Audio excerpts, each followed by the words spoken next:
সেটা উৎস আল কোরআন। উৎস কি? এখান থেকে কথা হবে, একটা কথা বাইরে থেকে হবে না ইনশাআল্লাহ। আমরা প্রশংসা আদায় করে নিলাম। রাসূল কারীম সাল্লাল্লাহু আলাইহি ওয়াসাল্লাম বলেছেন, যারা আল্লাহর শুকরিয়া আদায় করে, যারা আল্লাহর প্রশংসা আদায় করে, তাদের জন্য আল্লাহ কি পুরস্কার রেখেছেন। قال رسول الله صلى الله عليه وسلم من قال لا إله إلا الله وحده لا شريك له له الملك له الحمد وهو على كل شيء قدير في كل يوم 100 مرة। রাসূলুল্লাহ বলেন, যারা দিনের মধ্যে 100 বার এই কালেমাটা পড়ে দেয়, যেখানে আল্লাহর প্রশংসা আছে, লা ইলাহা ইল্লাল্লাহর কালেমা আছে, তাসবিহ আছে, সুবহানাল্লাহ আছে, আল্লাহর ক্ষমতার কথাগুলো আছে, এই কালেমা যারা দিনের মধ্যে 100 বার পড়বে, কয়বার পড়বে বলুন? প্রতিদিনে কয়বার? 100 বার। কোন কালেমা? আমার সাথে বলুন, লা ইলাহা ইল্লাল্লাহু ওয়াহদাহু লা শারীকা লাহু লাহুল মুলকু ওয়া লাহুল হামদু ওয়া হুয়া আলা কুল্লি শাইইন কাদির।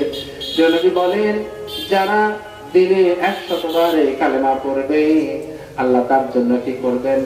কাতাবা লাহু আদলা আশরি কাবিন, 10টা গোলাম আজাদ করলে যে সওয়াব, যে মর্যাদা হতো, আল্লাহ তার আমলনামায় কতখানি মর্যাদা লিখে দিবেন বলুন সুবহানাল্লাহ। এখানেই শেষ নয়, আল্লাহর রাসূল বলেন, অকুতিবাত লাহু মাআতু হাসানাতিন, 100 নেকি লিখে দেওয়া হবে, 100 নেকি। অমুহিয়াত আনহু মাআতু সাইয়াতিন, আর আমলনামা থেকে 100 গুনাহ তার ডিলিট করে দেয়া হবে বলুন সুবহানাল্লাহ। আমাদের আমলনামায় গুনাহ আছে না নাই? সওয়াব আছে না নাই? সওয়াব বেশি না গুনাহ বেশি? আপনি সওয়াব দেখছেন? সওয়াব দেখছেন? নেকি দেখছেন? গুনাহ দেখছেন? তাহলে বিশ্বাস করেন, যা দেখা যায় না তাকে বিশ্বাস করেন? আমরা বিশ্বাস করি। আমরা মোবাইল ইন্টারনেট কিনি, এমবি কিনি, কেনেন না আপনারা সকলেই? যুবকরা বেশি কেনে, এমবি কিনি, মানে ইন্টারনেট ডাটা। এই 1 জিবি, 2 জিবি, 500 জিবি, 50 জিবি, এই 1 জিবি ইন্টারনেট দেখছেন কোনোদিন? কিনছেন তো প্রতিদিনই কেনেন। 1 জিবি দেখছেন? 2 জিবি কার কয়, কতটুক, কয় কেজি দেখি নাই আমরা, কিন্তু বিশ্বাস করি। যখন নেটওয়ার্ক থাকে বুঝি এখানে এমবি আছে, ইন্টারনেট আছে। আমরা আবার দেখি যে আমাদের কয় জিবি আছে, কিনছিলাম 10 জিবি, এখন কয় জিবি আছে। আমরা ইন্টারনেট এমবি দেখি নাই, কিন্তু বিশ্বাস করি, ঠিক কিনা বলেন? আমরা সবাই বিশ্বাস করি এমবি আছে, এমবি কেনা যায়। সওয়াব বা নেকি এরকম, ইন্টারনেট এমবির মতো, এটা পয়েন্ট আল্লাহ দিবেন, 100 এমবি সওয়াব দিবেন। কুতিবাত লাহু মাআতু হাসানাতিন, 100 এমবি সওয়াব দিবেন। এরপরে কি হবে? অমুহিয়াত আনহু সাইয়াতিন, আর 100 জিবি গুনাহ আল্লাহ দূর করে দিবেন সুবহানাল্লাহ। এখানেই শেষ না, আল্লাহ রাসূল বলেন, ওই দিন সকাল থেকে সন্ধ্যা পর্যন্ত সমস্ত শয়তানের ওয়াসওয়াসা থেকে, ধোঁকা থেকে ওই বান্দাকে আল্লাহ পাক হেফাজতে রাখবেন, নিরাপদ রাখবেন বলুন সুবহানাল্লাহ। এই দোয়াটি মুখস্থ আছে কি সবার? যদি না থাকে মুখস্থ করে নেব ইনশাআল্লাহ। আমরা প্রশংসা আদায় করলাম। প্রশংসা আদায় করলে নিয়ামত বাড়িয়ে দেন যিনি, তিনি কে? আল্লাহ। তাহলে নিয়ামতের প্রশংসা আদায় করতে হবে। হযরত ইমাম আবু হানিফা রাহমাতুল্লাহ আলাইহি নাম শুনছেন? ইমাম আবু হানিফার নাম শুনেছেন? আমাদের মাযহাবের ইমাম, তিনি ইমামে আজম। সারা পৃথিবীতে তার মতো এলেমওয়ালা মানুষ আর একজনও আসে নাই, ভবিষ্যতে আসার সম্ভাবনা নাই। তিনি হচ্ছেন আমাদের মাযহাবের ইমাম, বড় ইমাম, বড় আলেম। তিনি যখন ওয়াজ করতেন তখন মাইক ছিল না। আজ থেকে 1200 বছর আগের কথা বলছে। সে সময় কি মাইক ছিল? মাইক ছিল না। 1200-1300 বছর আগে ইমামে আজম আবু হানিফা রাহমাহুল্লাহ, তিনি যখন ওয়াজ করতেন, তার ওয়াজ শোনার জন্য 100-200 জন না, এরকম ছোট মাহফিলে তিনি ওয়াজ করতেন না। তার ওয়াজের মাহফিলে লোক জমায়েত হতো 2000, 5000, 20000, 50000 মানুষ সমবেত হতো বলুন সুবহানাল্লাহ। এবং তিনি কথা বলতেন মাইক ছাড়া, প্রত্যেকটি শ্রোতা তার কথা শুনে বুঝতো বলুন সুবহানাল্লাহ। আল্লাহ কি ভয়েস দিয়েছিলেন তাকে। তিনি মসজিদে ডাক দিচ্ছেন, আলোচনা হলো, ওয়াজ শেষ হয়ে গেল, সকল মুসল্লি যখন চলে গেল, তার সামনে বসা একজন বয়স্ক মুরব্বীকে তিনি বললেন, বসে পড়ুন, একটু পরে যাবেন। আমরা এরকম অনেক সময় কিছু মুসল্লিকে হয়তো বলি যে একটু কথা আছে আপনার সাথে। আবু হানিফা আমরা বললেন, আপনি বসুন, কথা আছে।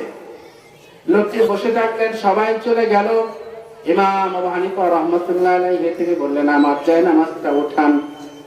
তার জায়নামাজটা উঠাতে বললেন, জায়নামাজ তোলা হলো। লোকটি দেখলেন জায়নামাজের নিচে 1000 টাকা সেখানে রেখে দেওয়া আছে। আমরা যখন নামাজ পড়ে জায়নামাজ বিছাই, আমরা কি জায়নামাজ নিচে টাকা রাখি? টাকা রাখি না, কিন্তু তিনি কেন রেখেছেন? ইমামে আজম আবু হানিফা অত্যন্ত ধনী মানুষ ছিলেন, দানবীর মানুষ ছিলেন, সবসময় কাছে টাকা রাখতেন। কাকে কখন দিতে হয় বোঝা যায় না, বলা যায় না, এই জন্য তিনি কাছে সবসময় অর্থ রেখে দিতেন। জায়নামাজের নিচে টাকা রেখেছেন 1000। এবার ওই লোকটাকে বললেন, জায়নামাজ উঠাও, দেখো কি আছে। দেখা গেল 1000 টাকা। ইমাম আবু হানিফা বললেন, টাকাগুলো নাও, আর বাড়িতে গিয়ে ভালো জামা কাপড় বানাও। তার মানে তার কাপড় চোপড় নোংরা ছিল, ছেঁড়া ফাটা ছিল, ছেঁড়া কাপড় চোপড় পরে তার মাহফিলে আসছে।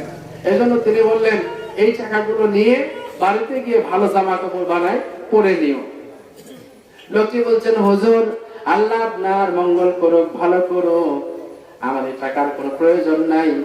আবু হানিফা বললেন, তুমি গরিব মানুষ, কেন টাকা নেবা না? তুমি তো চাও নাই, আমি তো ইচ্ছা করে দিচ্ছি, নাও। কিছু মানুষ আছে চায়, অভাব আছে, আবার স্বভাবও খারাপ, নাসর বান্দা, দেয়াই না। আবার কিছু মানুষের সাথে দারুণ অভাব, কিন্তু ভালো তার স্বভাব, সে কখনো কাউকে বলবে না। লোকটির গায়ে জামা কাপড় ছেঁড়া, অত্যন্ত গরিব ধরনের মনে হচ্ছে। ইমাম আবু হানিফা বললেন, তোমার গায়ের জামাগুলো নোংরা, ছেঁড়া ফাটা কাপড় চোপড় পরে আছে মসজিদের ভিতরে, এজন্যই তো টাকাগুলো দিলাম। লোকটি বলছেন, হুজুর, আল্লাহ আপনার ভালো করুন, এই টাকার আমার কোনো প্রয়োজন নাই, কারণ প্রতি বছর আমি যে যাকাত দেই, এই টাকা নেওয়ার লোক খুঁজে পাওয়া যায় না। বলুন সুবহানাল্লাহ। আমি যে যাকাত দেই, আমার যাকাতের টাকা দেয়ারই লোক খুঁজে পাই না, আপনার টাকা দিয়ে আমি কি করব? এবার আবু হানিফা বললেন, ইমাম সাহেব, ও আল্লাহর বান্দা, তুমি কি রাসূলের ওই হাদিসটা শোনো নাই, যে হাদিসে নবীজি বলেছেন, ইন্নাল্লাহা ইউহিব্বু, আল্লাহ পছন্দ করেন বান্দাকে যে নিয়ামত দিয়েছেন, ধন সম্পদ দিয়েছেন, এটা সে প্রকাশ করুক। বলুন সুবহানাল্লাহ। আল্লাহ নিয়ামত দিয়েছেন, এই যে সম্পদ দিয়েছেন, এই সম্পদ থেকে ভালো জামা, ভালো কাপড়, এগুলো পরে আল্লাহ শুকরিয়া আদায় করবা, এটা আল্লাহ বড় পছন্দ করেন। বলুন সুবহানাল্লাহ। ইয়া বানি আদম খুযু যিনাতাকুম ইনদা কুল্লি মাসজিদিন। আল্লাহ বললেন, ও বনি আদম, আমার আদমের সন্তানেরা, আদমের বংশধরেরা, যখন নামাজ পড়ো, প্রত্যেক নামাজের সময় ভালো পোশাক পরো, সুন্দর পোশাক পরে নামাজে দাঁড়াও। এটা কার নির্দেশ? আমরা যখন বাসায় নামাজ পড়ি, বাড়িতে নামাজ পড়ি, গেঞ্জি গায়ে দিয়ে নামাজ পড়ে এরকম মুসল্লি আছে না নাই? শুধু গামছা গায়ে দিয়ে নামাজ পড়ে এরকম মুসল্লি আছে না নাই? আপনার বিয়ে যখন আসে, বিয়ে বাড়ি যখন যান, তখন কি ছেঁড়া জামা গায়ে দিয়ে যান? তাহলে বিয়ে বাড়িতে ছেঁড়া জামা গায়ে দিয়ে যান না। উপজেলায় টিউনের কাছে যখন যান, তখন ছেঁড়া জামা পরেন না, গামছা পরে যান না, গেঞ্জি পরে যান না, সবচেয়ে ভালো পোশাকটা পরে উপজেলা পরিষদে যান, পাবনা যান, ঢাকায় যান। আর সমস্ত রাজা বাদশার বাদশাহ, মহিয়ান গরিয়ান আল্লাহ রাব্বুল আলামিন তার সামনে যখন দাঁড়ান, তখন কেন গেঞ্জি গায়ে দিয়ে দাঁড়ান? লজ্জা করে না? কি লজ্জা হয় না? আল্লাহ দেখেন না আপনাকে? এজন্য ইমাম আযম আবু হানিফা রাহিমাহুল্লাহ তাকে বললেন, ও আল্লাহর বান্দা, আল্লাহর গোলাম, আল্লাহ তোমাকে সম্পদ দিয়েছেন, তুমি সম্পদের যাকাত দাও, অথচ সেই টাকাটা একটা ভালো জামা পরো না, তুমি স্বভাব তো খারাপ কেন? লোকটি বলছেন, হুজুর, গরিবানা হালতে থাকি। হুজুর বললেন, গরিবানা হালতে কি এরকম থাকে মানুষ? খাওয়ার সময় উট আমানত রান্না করে খাও, আর বাইরে আসার সময় তুমি সেরাদা লাগাই দিয়েছো গরিব সাজার জন্য। নিয়ামত, আল্লাহ বলছেন, আমি নিয়ামত দিয়েছি, তোমরা এটা প্রকাশ করো। আপনাকে রাগ করছেন? ইনশাআল্লাহ আমরা সামনে আগাবো। অনেক কথা আপনাদের সাথে আলোচনা করতে এসেছি, আমি অনেক বিষয় নিয়ে আসছি। তাহলে নিয়ামতের শুকরিয়া আদায় করবো, খুশি হবেন কে? আমরা আরেকবার বলি আলহামদুলিল্লাহ। আমরা কখনোই আল্লাহর নিয়ামতের অশুকরিয়া করব না এবং পারতপক্ষে পরিষ্কার জামা পরে নামাজে দাঁড়াবো, যেটা সুন্দর। সবসময় নতুন হতে হবে এমন কথা নাই। আমি যে পোশাকটা পরে নামাজ পড়ব এই পোশাকটা যেন সুন্দর হয়, পবিত্র হয় এবং ভালো হয়, এরকম। আবার এমন পোশাক পরা যাবে না যে পোশাক পরলে মানুষ অহংকারী মনে করে, আছে না? আবার এমন পোশাক পরা যাবে না যে পোশাক পরলে মানুষ চিৎকারি দেয়। আমি গত পরশুদিন মোটর সাইকেল নিয়ে আসতেছিলাম আপনার ইয়ের থেকে, খালিশপুর থেকে আসতে সুজানগর ইসলামিকের সামনে ভ্যানের উপরে দেখলাম, সরি আপনার 0 পয়েন্টের ওখানে দেখলাম, ডান পাশে একজন শাড়ি পরা একটা মা আর বাম পাশে শার্ট পরা একটা মা বসে আছে। শাড়ি পরা একটা মা বসে আছে ডান পাশে, আর বাম পাশে শার্ট পরা একটা মা বসে আছে। আমি চিন্তা করলাম, যুগ জামানা কি এতই নষ্ট হয়ে গেল, দুনিয়া কি এত খারাপ হয়ে গেল যে সুজানগর বাজারের মতো জায়গায় সেখানেও মেয়েরা শার্ট পরে ওড়না ছাড়া বাজার আসা শুরু করলো। এর কারণ হচ্ছে তার পিছনে চুলে হলো খুব আবাদা। আমি আর একটু সামনে এসে পিছনে তাকালাম, দেখি না, একবার দেখলে কি হয় ঠিক কিনা বলে, এ তো বারবার দেখবো না, একবারে দেখে তো ঘুরে তাকায় দেখলাম না, মুছও আছে, বুঝেন নাই? মাথায় খোপা আছে, সামনে মুছও আছে, দাড়িও কাটা আছে। এই লোকটা কি মা? তাহলে ওই যে চুল রাখছে, ওই চুল রাখা কি সুন্নাহ? খুব আওয়াজ আছে। মানুষ কত খারাপ হলে এই কাজ করতে পারে। এমন কিছু করা যাবে না মানুষ চিৎকারি দেয়। গার্মেন্টস এর দোকানে সব তৈরি পোশাক বিক্রি করে, আপনাকে রাগ করছেন? আমি দোকানে দেখলাম একটা ছেলে প্যান্ট কিনলো, প্যান্ট কেনার পরে হাঁটুর এখানে 3টা ফাটা, এই হাঁটুতেও 3টা ফাটা, আর ছেঁড়া। এই ছেঁড়া প্যান্ট কিনলো, নতুন প্যান্টের বেশি দাম দিয়ে।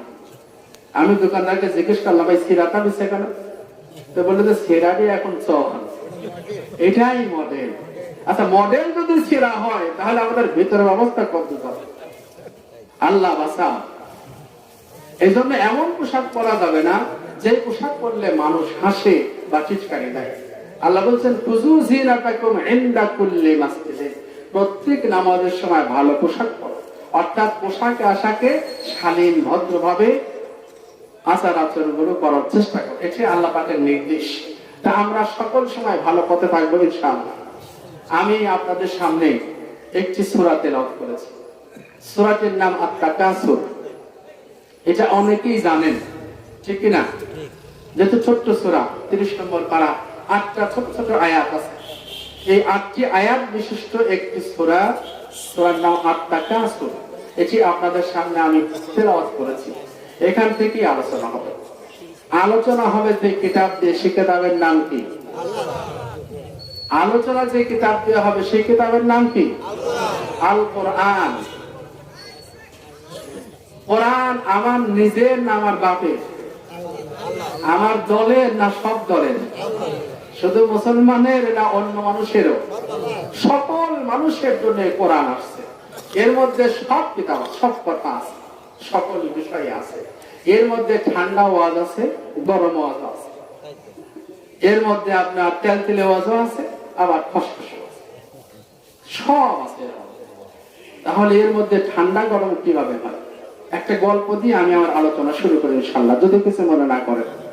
গল্পটা ক্লাস 5-এ পড়েছিলাম বাংলা সাহিত্যের মধ্যে। গল্পের নাম বুদ্ধিমতী। যারা আমাদের সময় পড়েছেন তাদের মনে থাকার কথা। বুদ্ধিমতী নামে একটা মেয়ে, তো ইউনিভার্সিটি থেকে এক গ্রুপ ছাত্র ছাত্রী গিয়েছে হলো পিকনিক করতে, বনভোজনে। সুন্দরবনে গেছে বনভোজন করতে। সেখানে গিয়ে তারা বনে ঢুকে রাস্তা হারায় গেছে। ঘুরতে ঘুরতে একটা ছোট্ট গ্রামে উঠছে। ওঠার পরে সেখানে গিয়ে তাদের প্রচন্ড পানি পিপাসা লাগছে, তাদের কিছু ক্ষুধাও লাগছে। তো একটা দোকান দেখা গেল, বট গাছের নিচে একটা দোকান, পাশে একটা পুকুর আছে, ছোট্ট একটা মসজিদ আছে। এখন এই শিক্ষিত যুবকেরা, ভার্সিটি ছাত্ররা পিকনিকে গিয়ে যখন হারিয়ে গেছে ক্ষুধা লাগার কারণে, ওই দোকান থেকে কিছু গরু মুড়ি খাইছে। খাওয়ার পরে দেখে পুকুরের পাড়ে একটা বড় আম গাছ। দোকানের ছোট্ট একটা মেয়ে আছে, খুব চটপটে মেয়ে। এরকম বাচ্চা আছে না, খুব লাফালাফি করে, গাছে চড়তে পারে। তো দোকানদারকে ওই লোক ছাত্রগুলো বলছে যে ভাইজান আপনার ওই গাছের আমগুলো আমরা একটু খেতে চাই, কাঁচা আম। তো বলছে অসুবিধা নেই, আপনারা মেহমান মানুষ, যা চাইছেন আমরা দেবো, মেহমানদারি করা তো সুন্নাত। তো বললেন আম পারবে কি? তখন দোকানদার বললেন আমার এই মেয়েটা খুব চটপটে, ও উঁচুতে গিয়ে আম পাড়তে পারবে। তখন ওরা বলছে আমরা সব বন্ধু গাছতলায় গেলাম, আর মেয়েটা লাফ দিয়ে একবারে উঁচু ডালে চলে গেল। সেখানে গিয়ে উপর থেকে বললো যে বাবুরা আপনারা আম কেমন খাবেন, গরম খাবেন না ঠান্ডা খাবেন?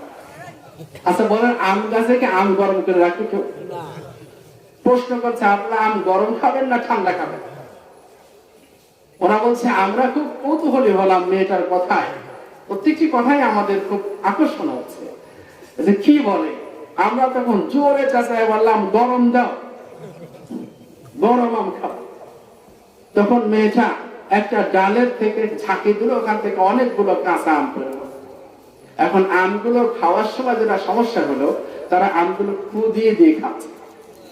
তাহলে গরম জিনিসটা আমরা ফু দিয়ে খাই, তাই না? ছোটবেলায় একবার ঢাকায় গিয়েছিলাম, তো এক ফ্লাক্সে চা, এক ফ্লাক্সে কফি। আমি তো জানি না কফিও গরম হয়। আমাকে বললো কি খাবো, আমি বললাম আমাকে কফি দাও। কফি দিলে আমি ডাইরেক্ট মিশাই মুখের মধ্যে, খাই একবারে ছট করে একবার। তো উনি তো অস্থির, কি করে ফেললাম। তাই বললাম কফি যে গরম ছিল তো বলা লাগবে আগে। আল্লাহু আকবার। আম ফুদি দিয়ে খাচ্ছে। তখন ওই মেয়েটা হাসতেছে উপর থেকে, বাবুরা দেখেন আমও গরম হয়। এর কারণ হচ্ছে যেখানে বালু ছিল, ওই বালুময় জায়গার মধ্যে আমগুলো পড়ছে। তখন আম তুলে আগে ফু দিয়ে ধুলাগুলো ছেড়ে নিয়ে বসে দিচ্ছে আম। এই যে বুদ্ধিমত্তা, মেয়েটার উপস্থিত বুদ্ধির কারণে কাঁচা আম ঠান্ডা জিনিস গরম করে খাওয়াইছে। এই জন্য গাছের মধ্যে পাকা কাঁচা আমটাই ঠান্ডা, আমি বুদ্ধির কারণে যদি গরম হয়। এই কোরআনের মধ্যে এমন কিছু কথা আছে যেগুলো মানুষকে গরম করে ফেলে, বলুন সুবহানাল্লাহ। মুহূর্তের মধ্যে আপনি গরম হয়ে যাবেন, আপনার মনে হবে আমি এখনই যুদ্ধে নেমে পড়ব। আল্লাহ এখানে এত কিছু দিয়ে রাখছেন। সেই কিতাব থেকে আলোচনা হবে, কষ্ট হবে ইনশাআল্লাহ। আমরা সামনের দিকে আলোচনাটা আগায় নেওয়ার চেষ্টা করি। তো আমরা এখান থেকে কিছু নরম হবে, কিছু গরম হবে, সব রকম আলোচনা দিয়ে আমরা মাহফিলটাকে শেষ করতে চাই ইনশাআল্লাহ। আমি জানি না আমার সময় কতদূর কোলাবে, তারপরেও আমি হলো একেবারেই আপনাদের চেনা মানুষ। আমরা যে সূরাটি পড়েছি সেই সূরার নাম কি? সূরার নাম কি? এইরকম শ্রোতার সামনে কথা বলা যাবে না। আপনার মাত্র 2 মিনিট আগের কথা মনে নাই। আমি যে সূরা পড়েছি সেই সূরার নাম কি? সূরা আত-তাকাসুর 30 নম্বর পারায় শেষের দিকে আল্লাহ পাক এই সূরাটি দিয়েছেন। আমরা এই সূরা থেকে আলোচনা করতে চাই ইনশাআল্লাহ। একেবারে নবীজির মক্কি জীবনে, তিনি যখন মক্কায় ছিলেন ইসলাম প্রথম দিকে, তখন এই সূরাটা নাযিল হয়। আমরা এখান থেকে আলোচনা করতে চাই ইনশাআল্লাহ। আমরা একবার শয়তান থেকে আল্লাহর কাছে আশ্রয় চাই। আউযু বিল্লাহি মিনাশ শাইতানির রাজীম। বিসমিল্লাহির রহমানির রহিম। আলহাকুমুত তাকাসুর। আমার সাথে একটু পড়েন, আলহাকুমুত তাকাসুর হাত্তা যুরতুমুল মাকাবির। আমার দিকে খেয়াল করুন। কোরআনের আয়াত যখন বলা হবে, কোরআন যখন পড়া হবে, কোরআন থেকে যখন আলোচনা করা হবে, তখন আপনাদের জন্য 2টা ফরজ হবে। কয়টা ফরজ? আমি জবাব চাই, কয়টা ফরজ? কোরআন যখন তেলাওয়াত হবে, আলোচনা হবে, ওয়াজ হবে, তখন ওই কোরআনের সাথে আপনার 2টা ফরজ আপনার সাথে অটোমেটিক সৃষ্টি হয়ে যাবে। তার 1 নম্বর ফরজ, ওয়া ইযা কুরিআল কুরআনু ফাসতামিউ লাহু ওয়া আনসিতু লাআল্লাকুম তুরহামুন। বলুন সুবহানাল্লাহ। যখন কোরআন তেলাওয়াত করা হবে, কোরআন যখন পড়া হবে, কোরআন থেকে যখন আলোচনা হবে, তখন 2টি ফরজ। 1 নম্বর ফাসতামিউ লাহু, মন দিয়ে শুনবা, ওয়া আনসিতু, এবং চুপ থাকবা। ফরজ কয়টা? 1 নম্বর শুনতে হবে, 2 নম্বর চুপ থাকতে হবে। আবার যখন বলা হবে তখন জবাব দিতে হবে। তাহলে কি হবে? 3 নাম্বার যেটা পাবেন, লাআল্লাকুম তুরহামুন, আল্লাহ আপনাদের উপরে রহমত নাযিল করবেন। সুবহানাল্লাহ। কোরআন পড়লাম, আলহাকুমুত তাকাসুর, আপনাদের জন্য এই কথাগুলো আসছে, আমাদের জন্য এই কথাগুলো আসছে। আমরা অনেক সময় ভেবে অস্থির হয়ে যাই, ছেলেকে বাড়িতে বাসায় 5টা মাস্টার রাখছি প্রাইভেটের জন্য। কয়টা? যে কয়টা সাবজেক্ট, প্রত্যেক সাবজেক্টের জন্য আলাদা আলাদা মাস্টার। বাংলার জন্য একজন, অঙ্কের জন্য একজন, ইংরেজির জন্য একজন, গাইডেন্স বিজ্ঞানের জন্য একজন, কৃষি শিক্ষার জন্য একজন। আবার অল সাবজেক্ট পড়া হইলো কিনা সেটা যাচাই করার জন্য আরেকটা আলাদা টিচার। 6-7টা শিক্ষক রেখে ছেলে মেয়েকে পড়ালাম। কেন পড়ালাম? আমার এই ছেলেটা, আমার এই মেয়েটা পরীক্ষায় ফার্স্ট হবে। কিন্তু ফার্স্ট হয় না। সলিমউদ্দিনের মেয়ে, কসিমউদ্দিনের মেয়ে, একটা প্রাইভেট নাই, একটা টিউশনি নাই, ব্যাসে পরে স্কুল থেকে যা পড়া নিয়ে আসে সেটাই পড়াশোনা করে, ওটা ফার্স্ট হয়ে যায়। আমারটা কেন ফার্স্ট হয় না? মন খারাপ হয় কি হয় না? আবার আমরা এমন অনেকেই আছি, নিজে পড়াশোনা করে টার্গেট হলো এসএসসি তে ভালো রেজাল্ট, এইচএসসি তে ভালো রেজাল্ট, এরপরে মাস্টার্স, তারপরে বিসিএস ক্যাডার। বিসিএস ক্যাডার আমাকে হতেই হবে। কেন হতে হবে? একটা সরকারি চাকরি। এবার বিসিএস ক্যাডার হলাম, সরকারি চাকরি হলো, এখন টার্গেট হচ্ছে প্রমোশন। ঠিক কিনা বলেন? আমার পাশে সেলিম সাহেব, সেও একই র্যাঙ্কে চাকরি করে, আমিও যে র্যাঙ্কে চাকরি করি উনি সেই র্যাঙ্কেই চাকরি করেন। ওনার বছরে বছরে প্রমোশন হয়, আমার হয় না। এরকম আছে কিনা বলে? এই যে আমার কাছে হতাশা, কেন হচ্ছে না? আমার হওয়া দরকার, আমারও বেশি হওয়া দরকার। একসাথে পাট কিনলাম, তার পাট সে লাভ করলো, আমি লাভ করতে পারলাম না, আমারও তো বেশি লাভ হওয়া দরকার ছিল। একই সাথে খেতে ফসল বানালাম, তার ফসল হলো ভালো, আমার পেঁয়াজ ভালো হলো না, তাহলে আমার মন খারাপ। ঠিক কিনা বলেন? কিন্তু যা হয়েছে এই মর্মে কোনো প্রশংসা আদায় করি না। যা হয়েছে আলহামদুলিল্লাহ, এই মর্মে কোনো প্রশংসা আদায় নাই। আল্লাহ বলেন, আমার যারা ভালো বান্দা, নেককার বান্দা, আস-সাবিরিন ওয়াস-সাদিকিন ওয়াল-কানিতিন ওয়াল-মুনফিকিন ওয়াল-মুস্তাগফিরিন বিল আসহার। আল্লাহ বলেন, আমার যারা ভালো বান্দা তারা হলো ধৈর্য ধারণকারী। এবার ভালো হয় নাই, সামনে হবে ইনশাআল্লাহ। এটা ধৈর্য। এবার হয় নাই, সামনে হবে। আস-সাদিকিন, দান সদকা করে, অল-কানিতিন, যা আছে তাই দিয়ে খুশি, অল্পে খুশি। চেঁচামেচি করে কারা? আপনারা কি বিরক্ত হচ্ছেন? তাহলে আমরা বেশি চাই, যা আছে তার চেয়ে বেশি চাই। কত বেশি চাই? অনেক বেশি। এত বেশি যে আমার এই বিষয়টা রোগ সৃষ্টি হয়ে গেছে। এই রোগ দূর করার জন্য আল্লাহ কোরআন দিলেন। এই রোগ দূর করার জন্য কি দিলেন? কোরআন। এমন বেশি চাইতে চাইতে কদ্দূর চাই?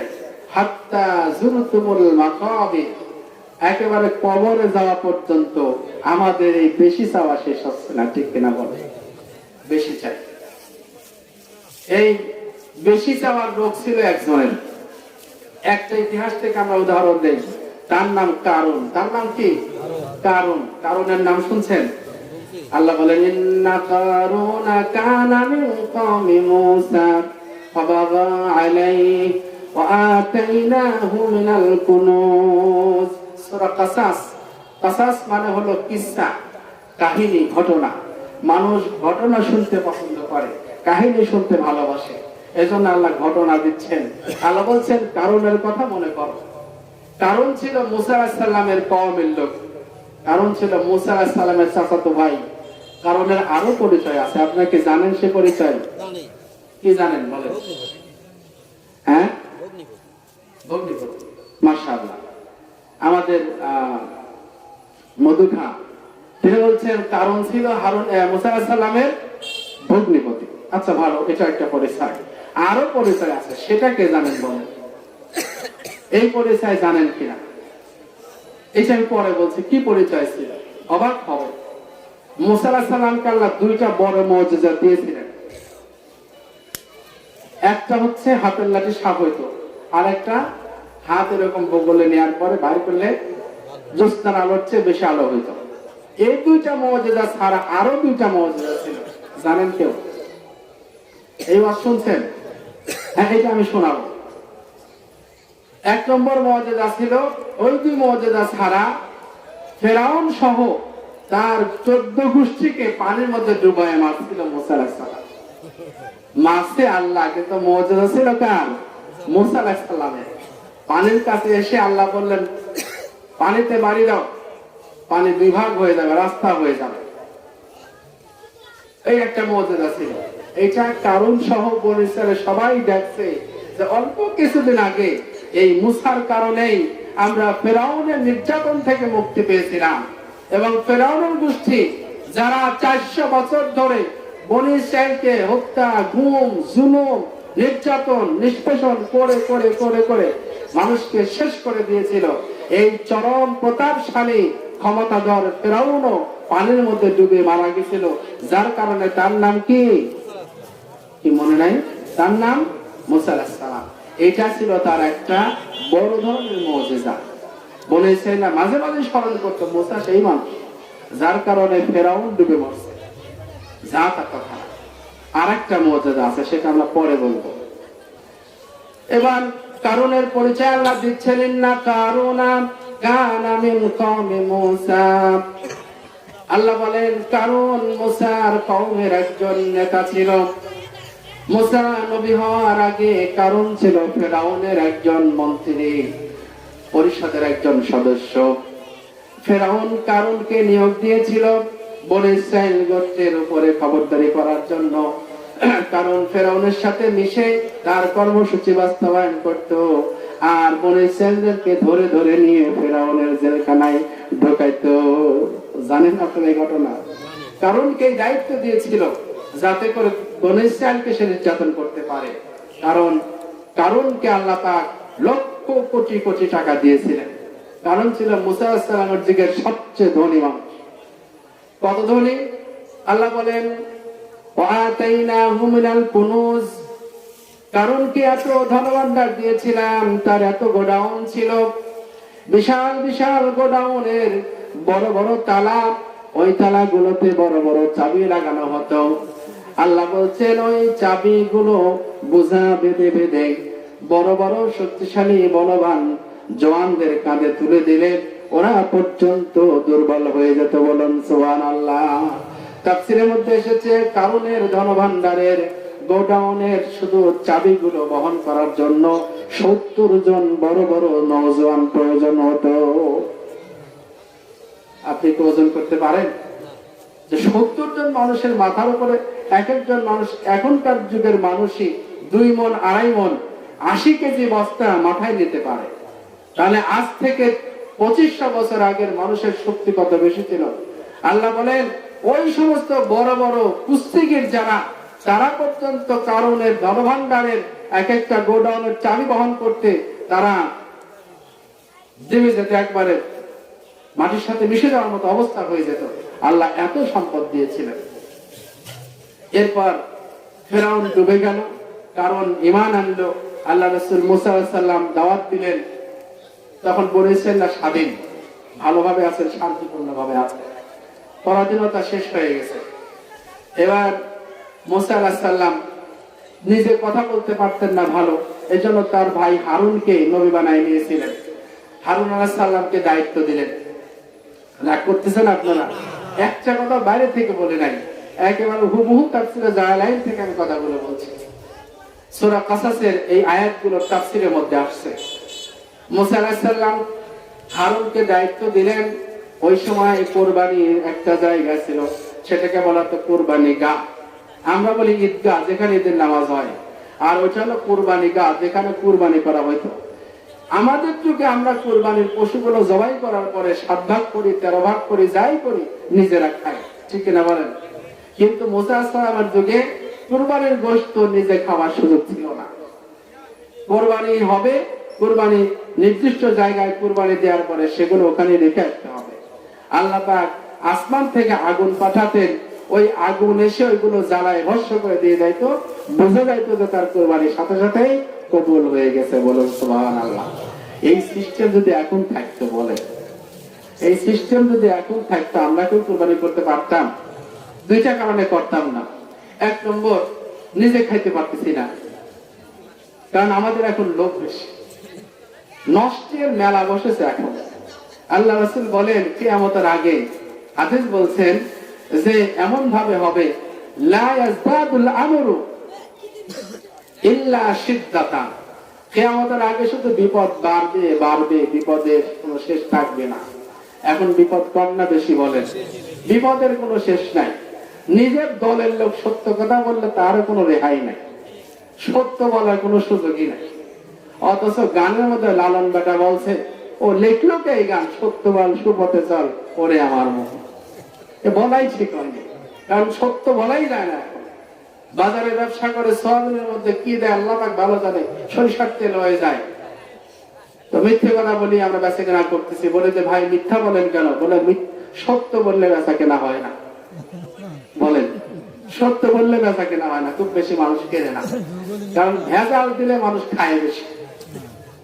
আমি নিজে দেখলাম, আমার এক আত্মীয় মিষ্টির দোকান ছিল বেশ কয়েক বছর আগে, শিবপুরের জালসা না করতেছেন, কারণ কথার মধ্যে একটা কথা দিলে কথাটা সুন্দর বোঝানো যায়।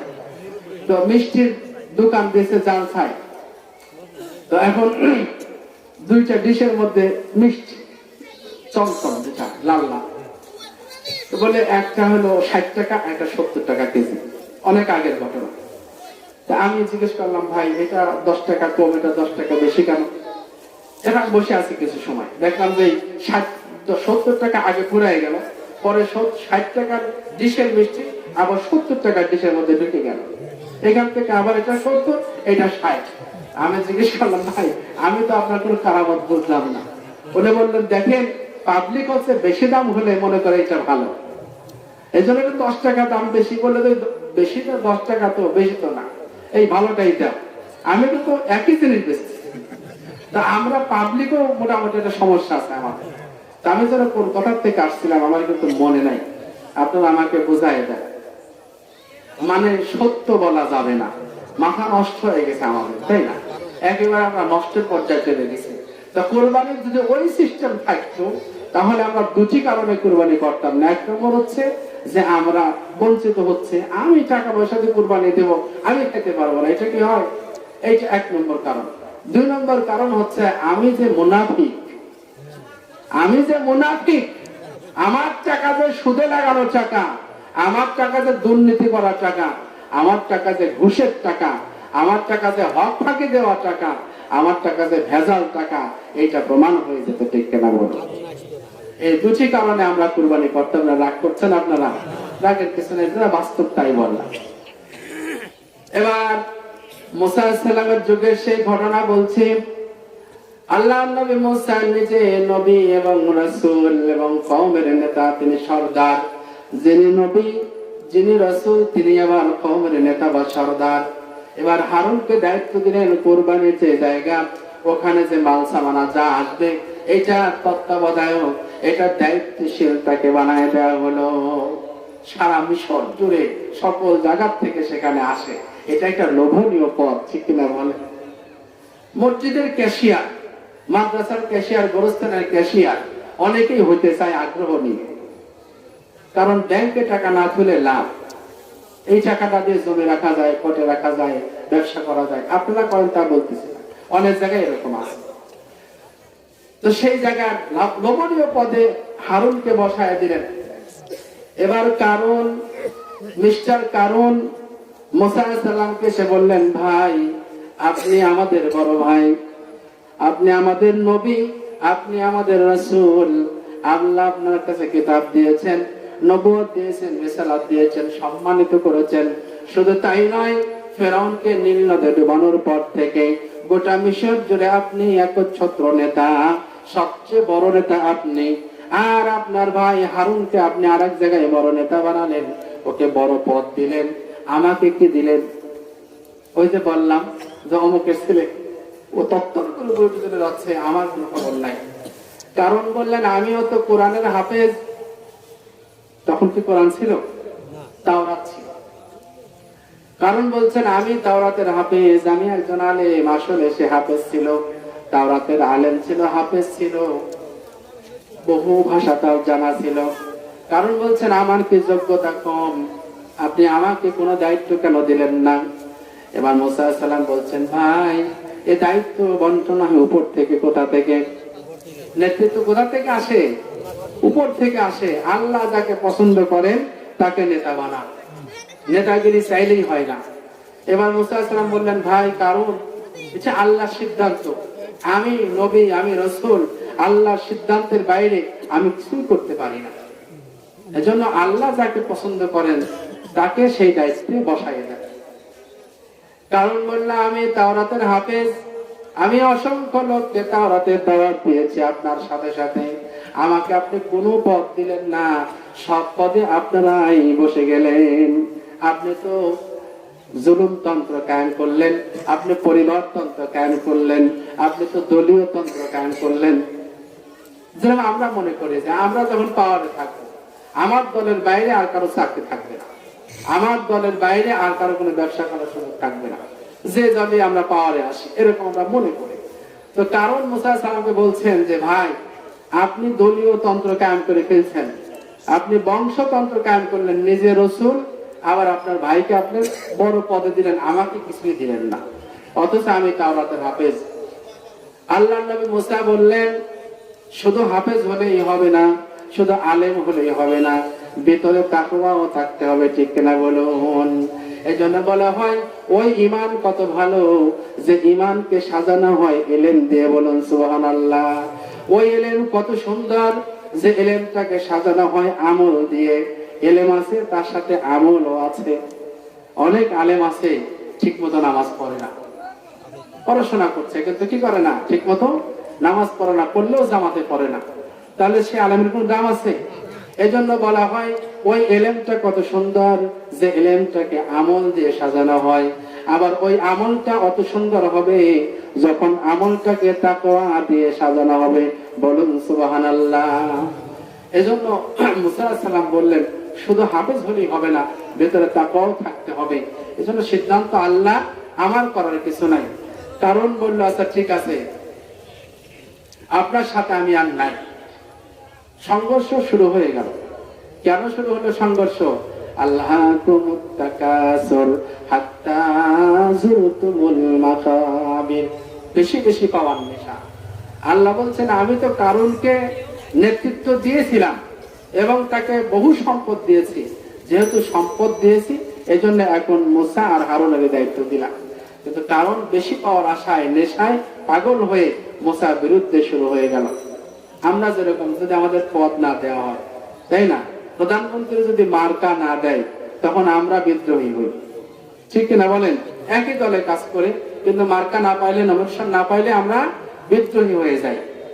এটা প্রত্যেক মানুষের মধ্যে এই টেন্ডেন্সি আছে, আমি যা চাই আমাকে দিতে হবে, না দিলে আমি আপনার সাথে আর নাই। কারণ ঘোষণা দিল আজ থেকে আপনার সাথে আমি আর থাকবো না, আপনার বিরুদ্ধে লেগে গেলাম। এবার কারণ এসে তার কওমের যারা খারাপ প্রকৃতির লোক ছিল তাদেরকে একত্রিত করা হলো, এক জায়গায় জড়ো করে নিয়ে এবার কারণ ভাষণ দিল। মুসা সব নিয়ে নিল, হারুনকে সব দিয়ে দিল, আমাদের কিছুই দিল না। এদিকে আবার কি হলো, অল্প কিছুদিন পরে, এই ঘটনার পরে আল্লাহ পাক মুসা আলাইহিস সালামকে বললেন আমি যাকাতের বিধান দিয়ে দিলাম। যাকাত মানে কি জানেন? শতকরা 2.5 টাকা নিজের টাকা থেকে মানুষকে দিয়ে দিল। বছর শেষে আল্লাহ মুসা আলাইহিস সালামের উপরে যাকাতের বিধান দিলেন। মুসা আলাইহিস সালাম এসে কারণকে বললেন ভাই আপনার সম্পদের যাকাত দিতে হবে। কারণ জিজ্ঞেস করলো যাকাত কি? আমি তো ট্যাক্স দিই, আমি তো শুল্ক দেই, সবকিছু দেই, আর যাকাত কেন দেব? মুসা আলাইহিস সালাম যাকাত বুঝালেন আল্লাহ আপনাকে যে সম্পদ দিয়েছেন বছর শেষে বছরে একবার আপনার সমস্ত টাকা হিসাব করে এই টাকার 1000-এ 1 টাকা আপনি যাকাত দিবেন। আমাদের কয় টাকা যাকাত? শতকরা 2.5 টাকা, 1025 টাকা। আর ফেরাউন মুসা আলাইহিস সালামের সময় আল্লাহ বললেন কারণকে বলে দাও 1000-এ 1 টাকা যাকাত দিতে হবে। এবার কারণ চিন্তা করলো হাজারে যদি 1 টাকা যাকাত দিতে হয়, আমার প্রায় 100 কোটি 200 কোটি টাকা আছে। এই 200 কোটি টাকা থেকে যদি 1000 টাকায় আমি 1 টাকা যাকাত দেই, আমার কত টাকা যাকাতে লোকসান হয়ে যাবে। এজন্য সে আর ডাইরেক্ট কিছু না বলে এবার মানুষগুলোকে একত্রিত করলো, গোপনে কিছু বৈঠক করলো। বৈঠক মিটিং করে তাদের কাছে বলল, দেখো মুসা আলাইহিস সালাম এতদিন যা বা বলতো সব ভালো লাগতো, সকল কথাই ভালো লাগতো, কিন্তু এখন যে কথাটা বলতেছে এটা কি মেনে নেওয়া যায় বলো? এখন সে আমাদের সম্পদ দিয়ে নিজে ধনী হওয়ার চিন্তা করে। এখন সে আমাদের কাছে যাকাত নামে একটা জরিমানা আরোপ করে দিল। এটা কি দেওয়া সম্ভব? এলাকার লোকেরা বললো যে, কারণ ভাই আপনি নেতা, আপনি তার বংশের লোক, আপনি যা ভালো মনে করেন আমাদেরকে বলেন, আপনি শুধু ডাক দেবেন, আমরা লাঠি ধরবো আপনার সাথে। ডাকতে দেরি আছে, মাথায় বাড়ি দিতে দেরি নাই, আপনি ডেকেই দেখেন আমাদের। এক হয়ে গেল সবাই, কারণ যাকাত যদি না দেয়া লাগে সেটাই তো বেশি ভালো, ঠিক না বলেন? এই জন্য সব সহমত হয়ে গেল কারণের নেতৃত্বে। এবার কারণ মুসা আলাইহিস সালামের সাথে একটা সিদ্ধান্ত নিলেন যে আমরা 1 টাকাও যাকাত দেব না। কিন্তু নবী বলছেন আল্লাহর বিধান, 1 গাছি উটের রশি যদি কেউ যাকাত না দেয় তার বিরুদ্ধে আন্দোলন হবে, জিহাদ হবে। আমরা আলোচনা বেশি দীর্ঘায়িত করব না, আমরা চাই আমাদের প্রধান বক্তা যাতে তাড়াতাড়ি আসতে পারে। এজন্য আমরা আলোচনাটা একটু শেষের দিকে নিয়ে যাব। এবার আসুন।